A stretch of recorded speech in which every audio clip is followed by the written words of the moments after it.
guess enlightenment. What? Enlightenment. Not bad. How about wisdom? Oh, really? That's a word you don't use. Yeah. Only in my papers. That's right, because that's beyond knowledge.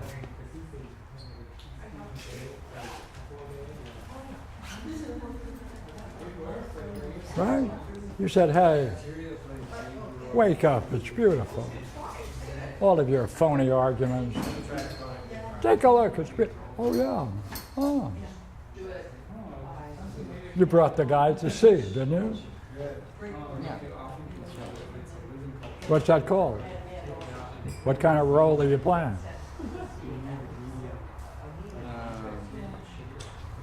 Waking him up from his ignorance, I guess.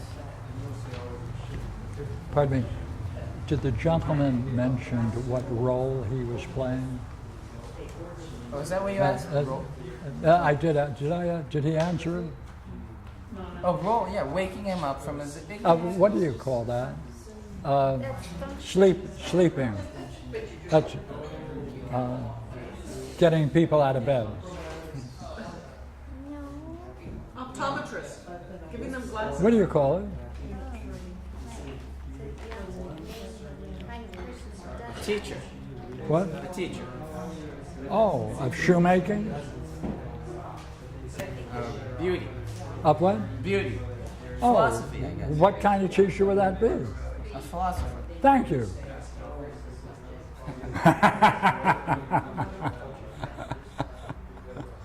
That's how you're functioning. Sorry to tell you that. I mean, it's going to cause you great grief. Well, immediately I say, oh, I'm doing that in my dreams, but not in my waking world. Your dream is telling you baloney. You're not seeing it in your waking world because of that. This is blocking your vision.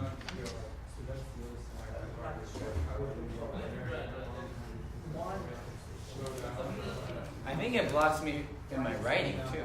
Good. I like to hear that.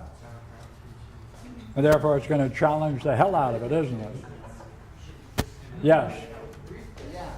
Well, how could you write something without giving step by step, leading the reader to the conclusion? If you just do what the dream did, you would just state the conclusion in the beginning. It doesn't. How do you want? No. The question is, how do you want to write? How do you want to communicate what you see? Like you did in the dream. You didn't deal with each of his negatives.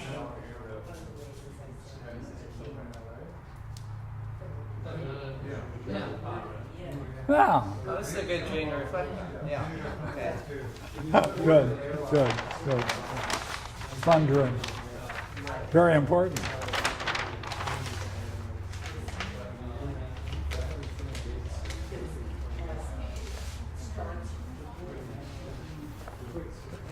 Okay, what do you say we do something strange?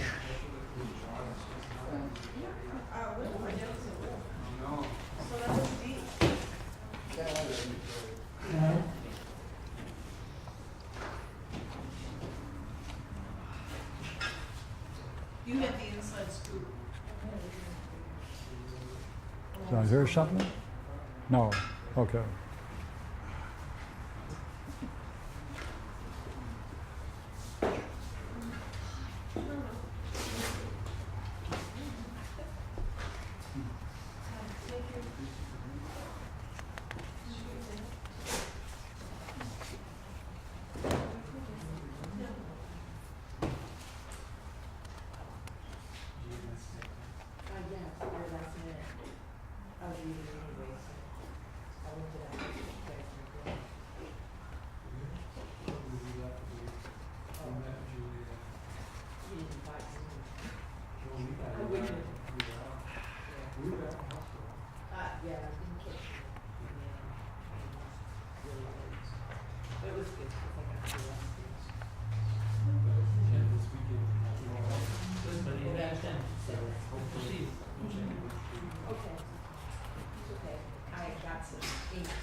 Um,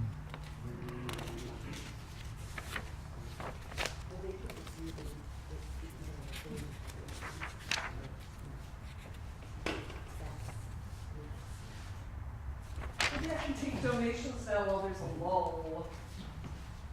Lull. Okay. Are you awake today, Renee? Yeah, actually, time to rest. It helps. All right.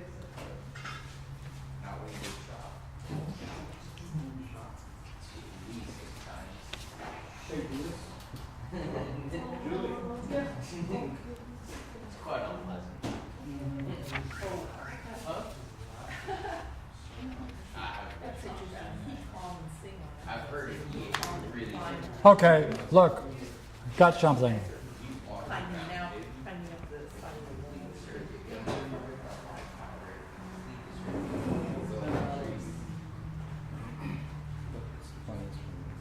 How much?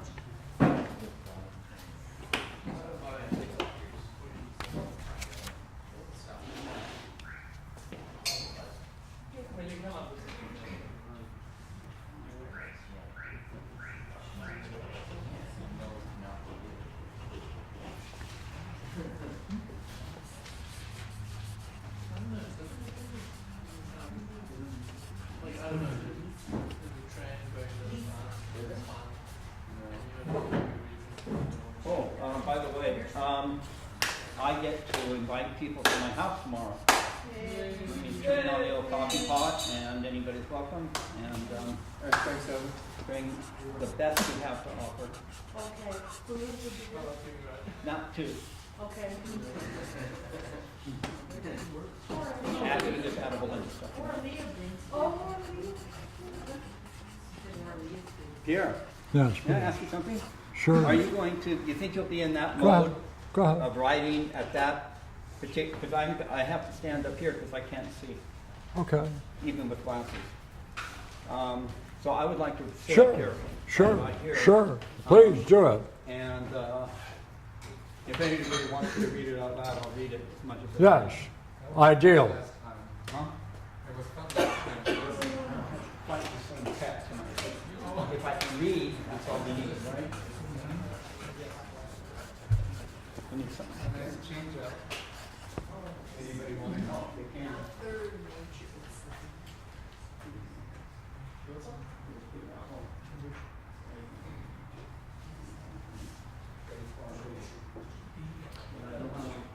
That's approximately on page 4 on the handout from the Balboas.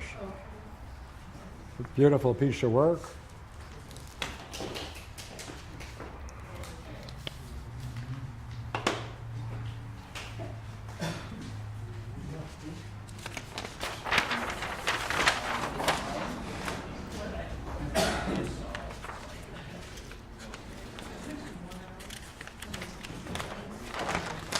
Does anybody else have trouble seeing what Pierre writes? yeah. Yeah? Anybody else? You should just move up then. I'm going to have to read. I can see it. Can you read it? Yeah, I can read it, yeah. You can read it? So nobody really needs to be up here reading it out loud. Just you. I'm the only one who could. So if you think that's a good idea, I will. Yeah, read it. In the meantime, I have to read it to myself. It's fun to hear you read it. It's fun to hear it in any mode there is. You want to sing it? The third nature itself exhibits the nature of analogy that exists in the soul. How do we get to the third? The third nature itself, the third nature itself exhibits the nature of analogy that exists in the soul. Of course,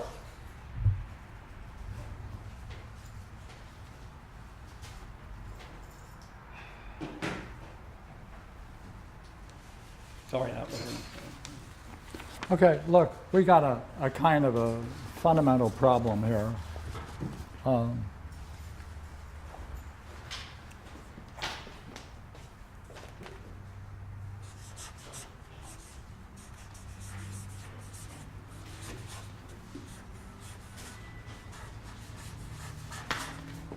Does anybody remember what the premise was?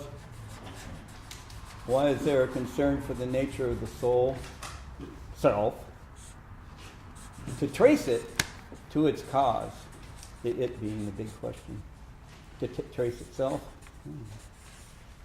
Why is there a concern for the nature of the soul self to trace it to its cause? Oh, looks like Jerry's going to work over there.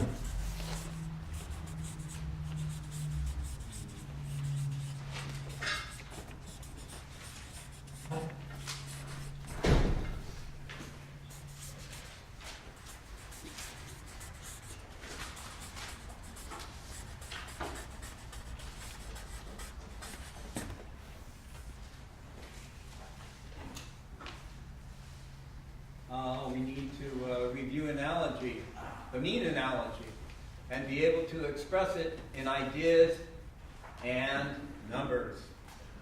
Now look, if there ever is a work in Greek philosophy that is, for the most part, ignored by everyone, it is the theology of arithmetic.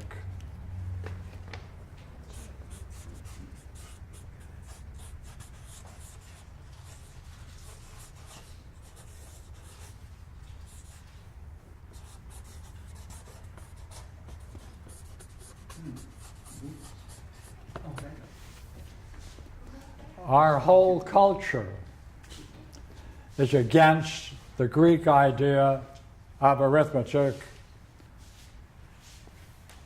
of teaching it, of thinking about it. It's totally different. And yet we're going to need it to get into this work. So let me suggest something outlandish. All ready? Go ahead. Let's see if we can get together and plot something. Are you good at plotting?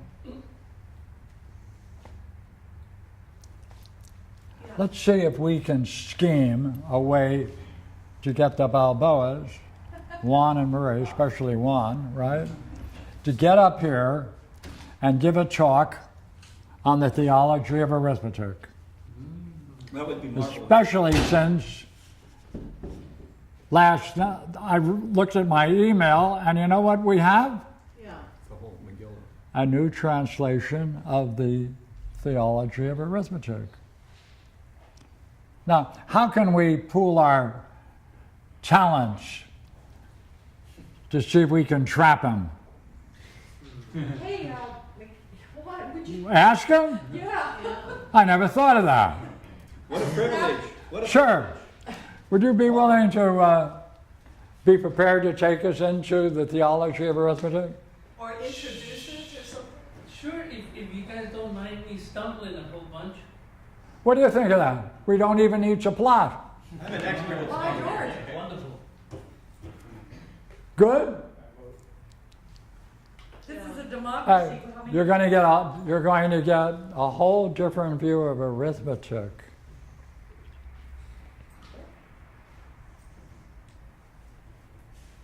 Interesting? Yep. And analogies. He's going to weave them together. What work is he going to use? Now, Oh, he sends it. I suspect we may have to download the material, Yeah, I've got ink in my printer now, so. Where did it go? and you can make extra copies I've got colors. Saint Yeah. Medicines, yes. and distribute them around. Yeah, I'll be glad to. Ah, Just recently, Sure. I also sent it to Sean, and it's in the Noetic Society site.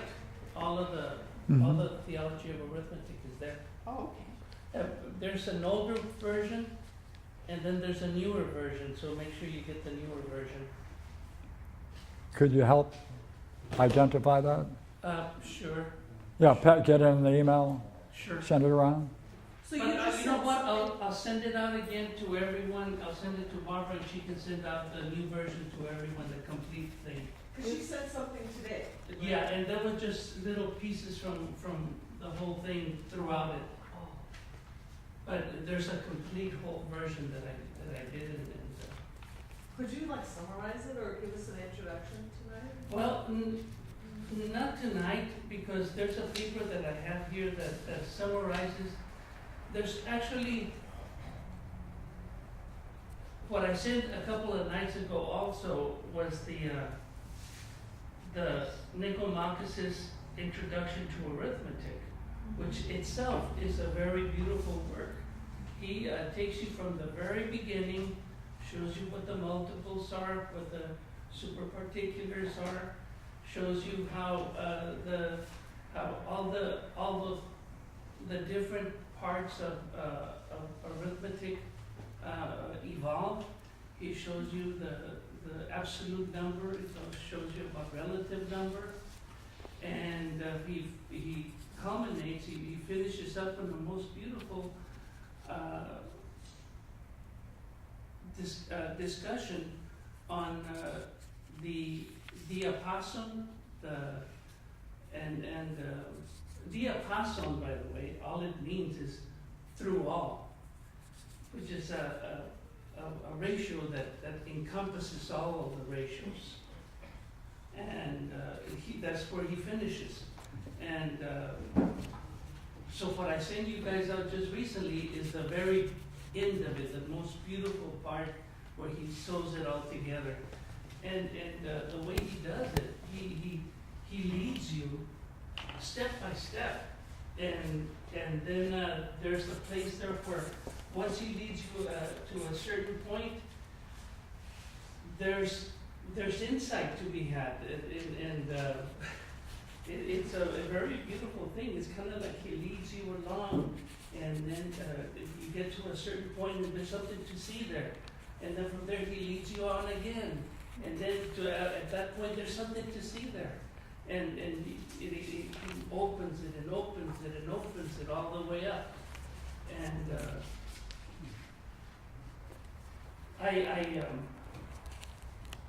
I wanted to redo that because I did it a long time ago, but most of it is handwritten, and so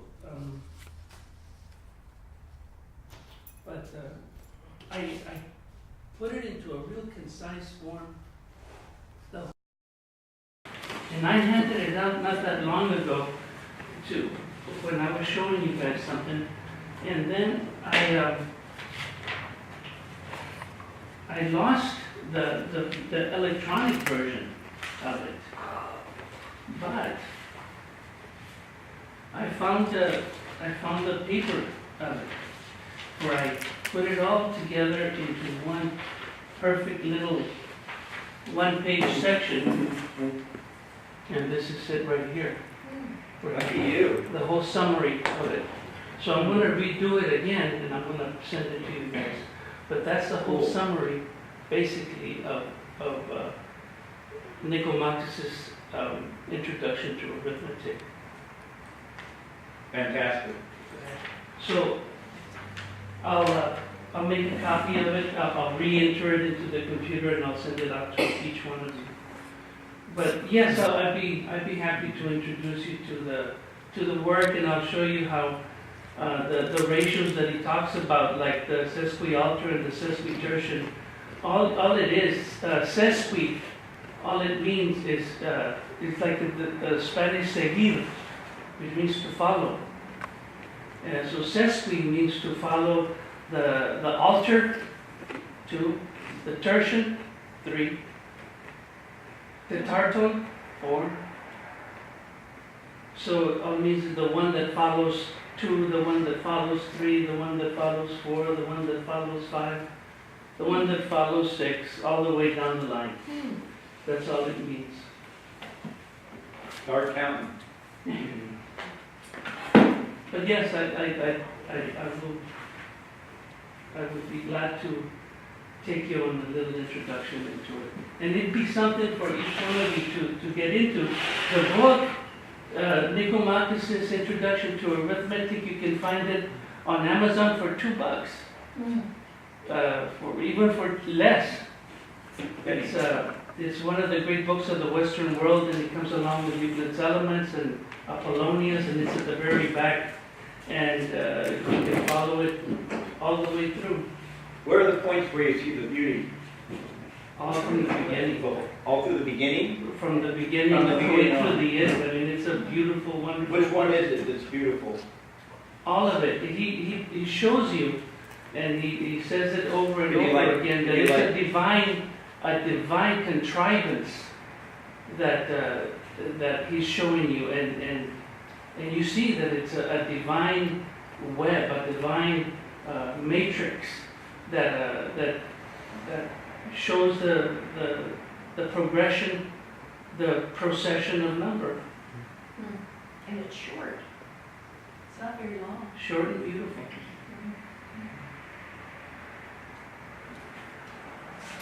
Sometime. Sue? Soon. Okay, man. You're in. Wow, it's not. So, for this evening, I thought we would, now, in the Timaeus, there's a beautiful description of the mean analogy. And he's going to make the point that if you understand the mean analogy, then you understand what's going on in the nature of the soul. Because the existence in the soul, you'll find the nature of analogy. What? Now that's rather strange, isn't it?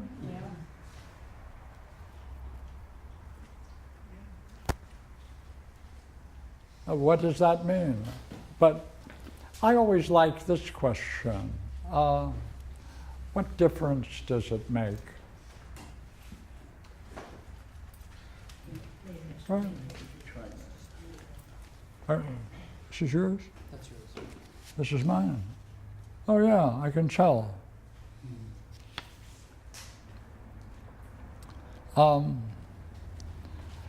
Look at the way the man reasons and compare it with the Timaeus.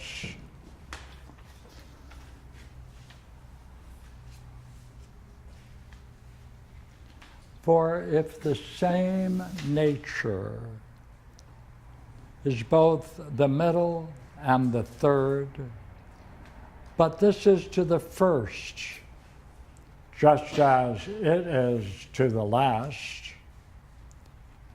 then the soul will be at the same time the first and the last. Which surely analogy is naturally adapted to create in the most beautiful way. Then if this third nature is also the middle, then by being one nature, it will clearly be the middle of two certain extremes, but not a middle together with another nature. For then it would be the fourth of four natures which are analogous, so then you'd move from three to a four-term analogy. But if there are three natures are analogous, of which the soul is the middle, then it's not simply the middle of essence and generation, but of essential being, which is entirely unbegotten, and of a particle nature, which comes to be about bodies and by being herself in one way an essential being, which is impartible and comes to be partible, but not about bodies, but by coming to be particle, according to herself, having no need for bodies, in order to be just what she is. All right. Would you agree you might have to stay on this?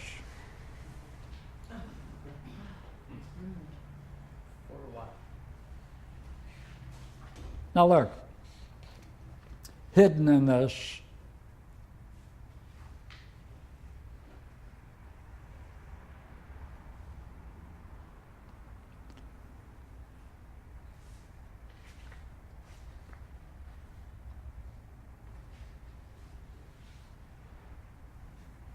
but the three natures are analogous, to which the soul is the middle, not simply the middle of essence and generation, but of essential being. You know, in a way, we have to take that idea of essential being and say, look here, look here.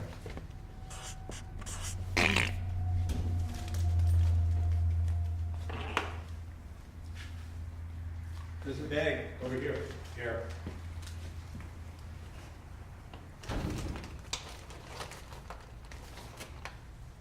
This is not talking right. So it's right and wrong, okay?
Hey, this word essential being is a very great word, but we have to know what that is. That's that power that allows you to turn around in a pure sense and reflect upon yourself. That's what dreams are doing.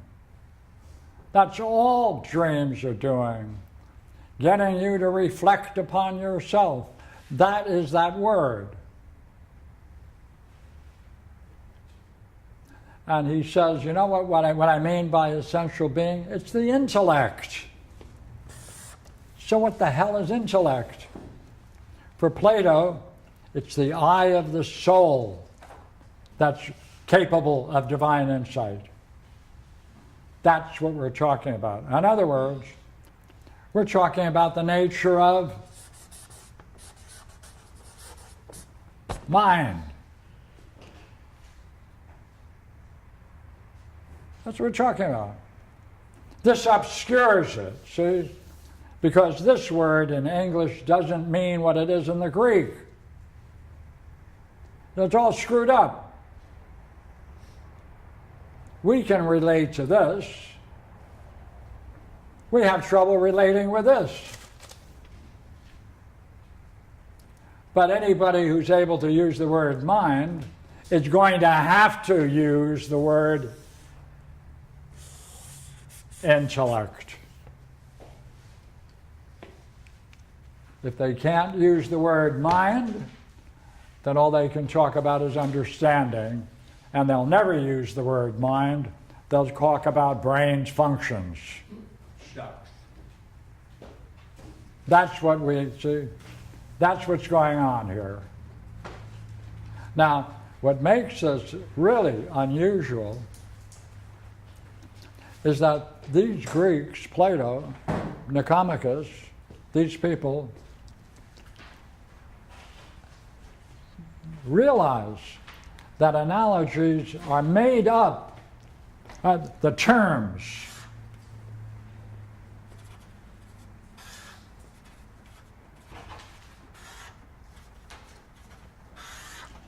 The terms you put in here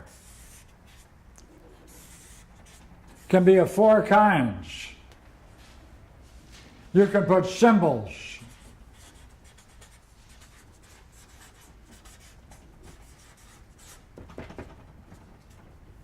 Right?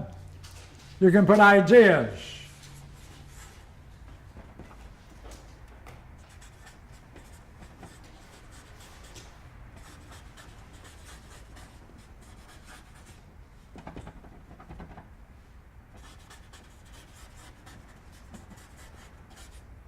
And then, if we're talking about a mean analogy,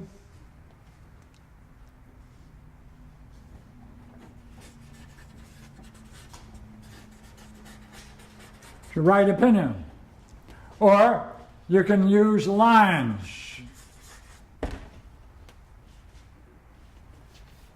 This line is to this line, as this line is to that line.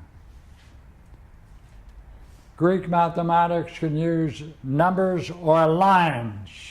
Geometry can use just lines. And numbers.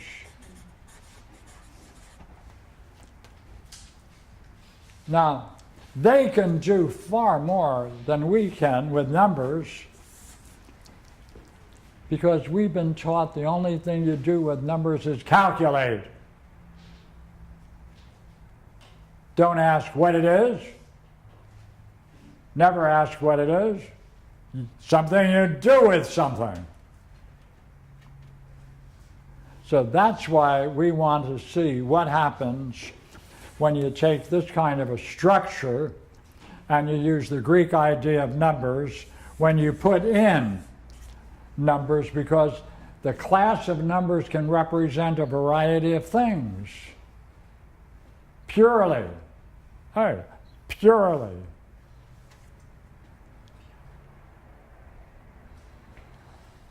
He says, look here. If you have an interest in wanting to understand these 4 types of people that make up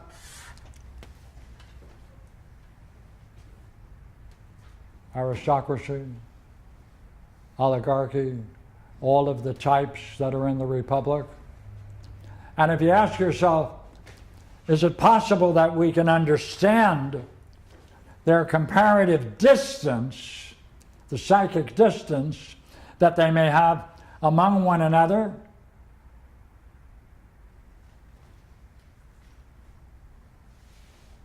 What? Let me do it again. Is it possible we can order those ideas? Aristocratic, oligarchic, democratic, oligarchic, democracy, tyranny. Is it possible we can find some way of representing them so that we can see the relative status they have to one another and their distance from the primary term? How do you do that? Well, he takes you through a line of reasoning by numbers.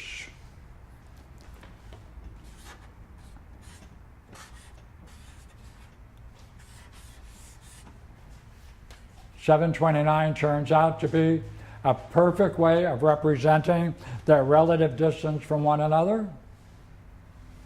And that will then give you a measure of how to talk about their relative distances vis-a-vis numbers. They use numbers in ways we don't use. And that's why we're going to turn it over to our friend Balboas, Juan, Maria, so they can help us with this. Now look here. There are 4 kinds of analogies. You should know them all.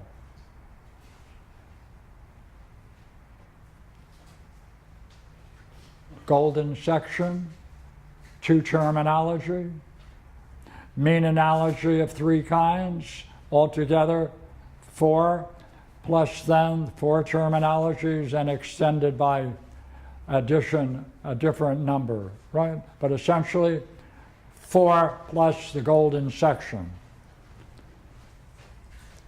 Now, we do that, in preparation for next week, because she's going to use it. Now look at this. Let's take a look at what he said.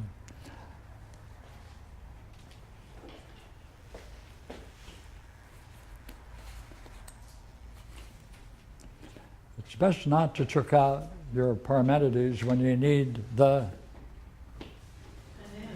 Come here, Susan. I didn't. Ah. Let's get there, quick.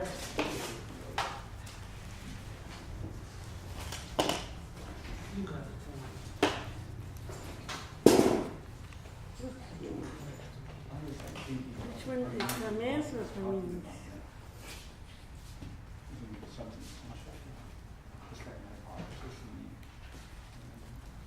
Could there be something about names that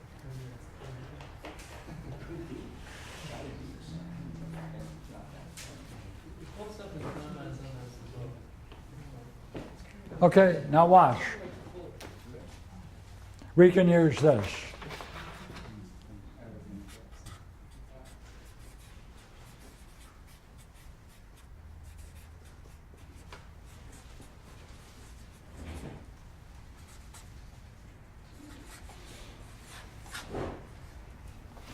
Earth, air, fire, water. He says, don't mistake me. He says, I mean by these principles, solidity, right? Air, right? Fire, source of light, water, fluidity. This is what I mean by it. And then he says, these have no self-sufficient basis. Each one can flow into the other. And as a matter of fact, he said, if you really explore it in this way, you'll find that it is true, that none of these represent anything in itself. They constantly flow one into the other. He says, you know what, only one thing you can say about it, they are such like. That's all. What the definition? Then he goes the next step and he says, but you can say one thing about it. It is like gold.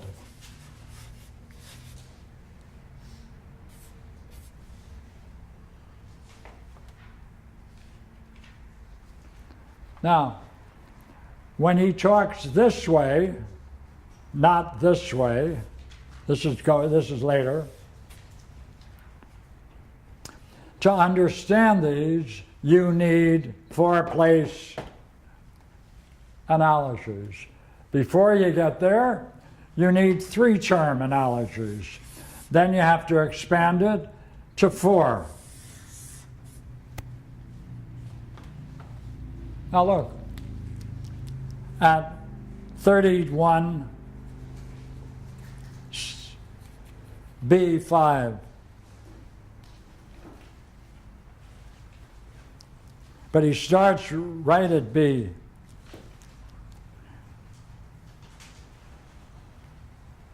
Wherefore, in order that this creature might resemble the all-perfect living creature in respect to its uniqueness, for this reason its maker made neither two universes nor an infinite number, but there is and will continue to be the one generated heaven, unique of its kind.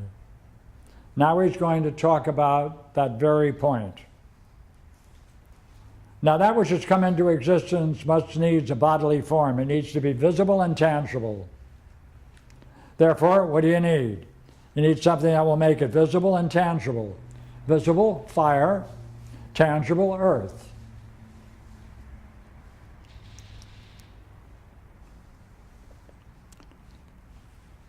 So therefore he needed fire and earth.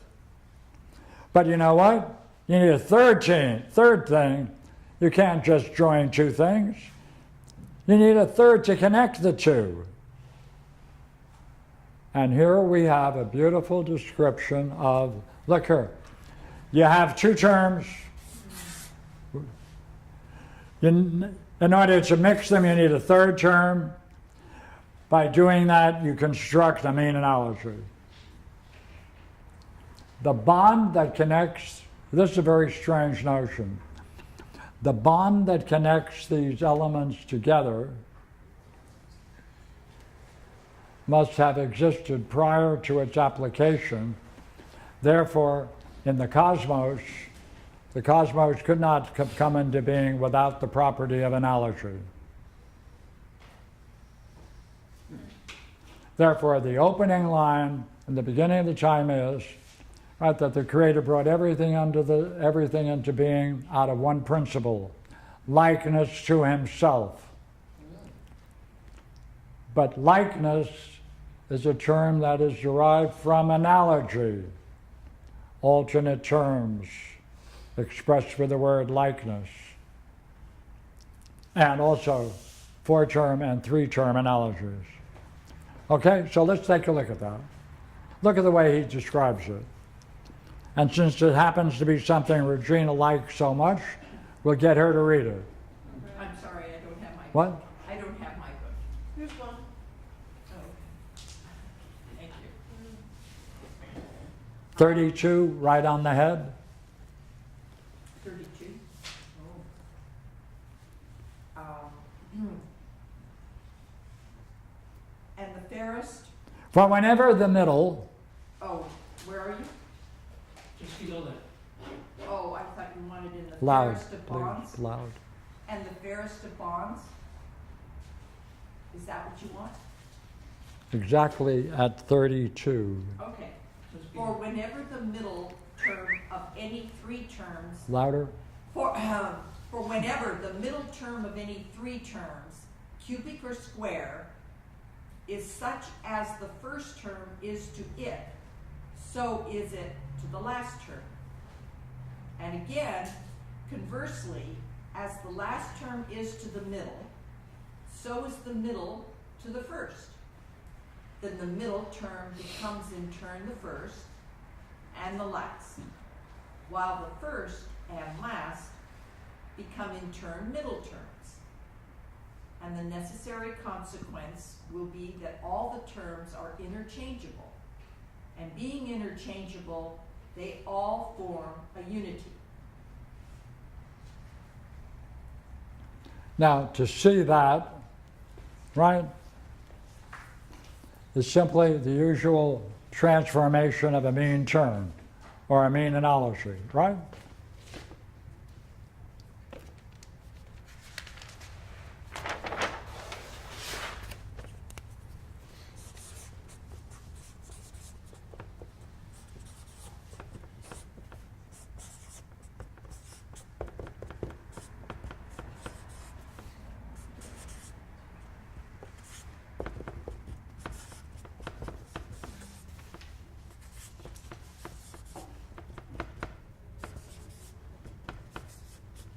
Now read it. Now read it. Go ahead. Do it again. For whenever the middle term of any 3 terms, cubic or square, is such as the first term is to it, so is it to the last term. And again, what? You left the that out. Is such that as the, sorry. For whenever the middle term of any 3 terms is such that as the first term is to The it. first is to the last as, So is it to the last term. go ahead. Well, I think it's, that is A is to B, so is B to C. Such is the middle term of any 3 numbers is such that as the first term is to that number, to the middle, sorry, that as the first term is to the middle, so is the middle to the last term. And again, conversely, as The extremes become the middle. and as the last term is to the middle, so is the middle to the first. Then the middle term becomes in turn the first and the last, while the first and last become in turn middle terms. Right. And the necessary consequences will be that all the terms are interchangeable. And being interchangeable, they all form a unity.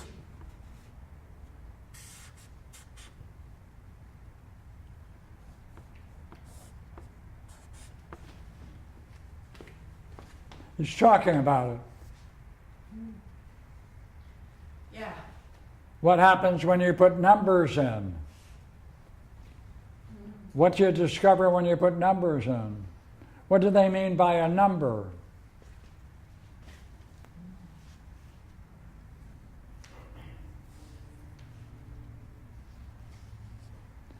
Okay, now he's going to go from 3 to a 4-term analogy. That's right.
You have 2 terms, A and B. That's called the golden section analogy. This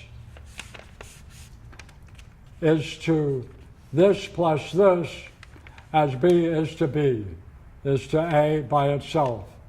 So you can also say A is to B as B is to A plus B, B.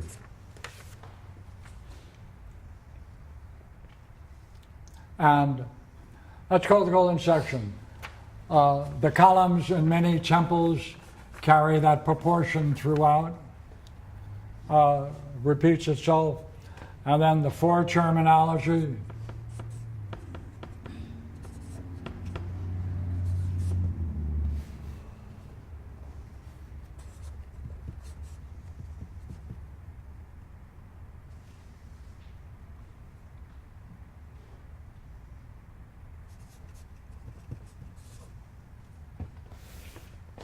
Make a whole bunch of them.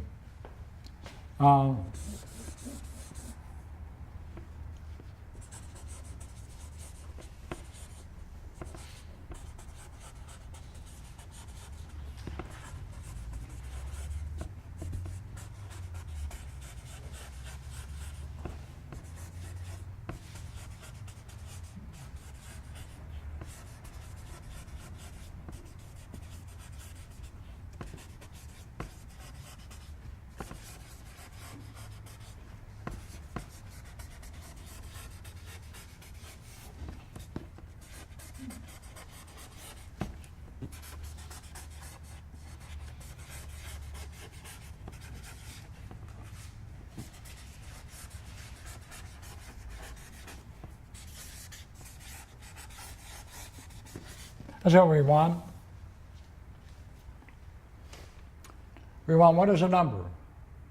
We want to know what properties do numbers have that we can learn something about ourselves and about the nature of reality. Are they just things to use to measure, and that's all there is? That's what we've been taught. Let's take a look. That's where we're going.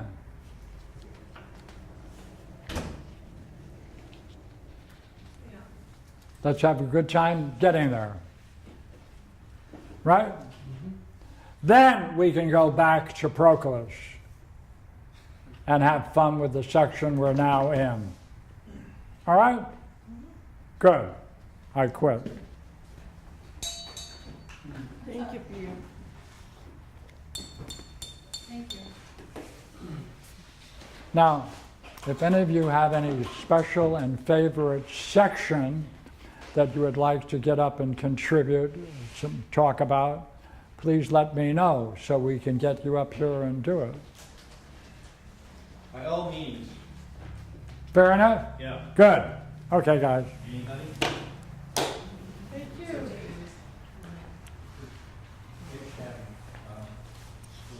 But I don't think it's going to be popular in the local schools. I don't think so either. How's your world? Good.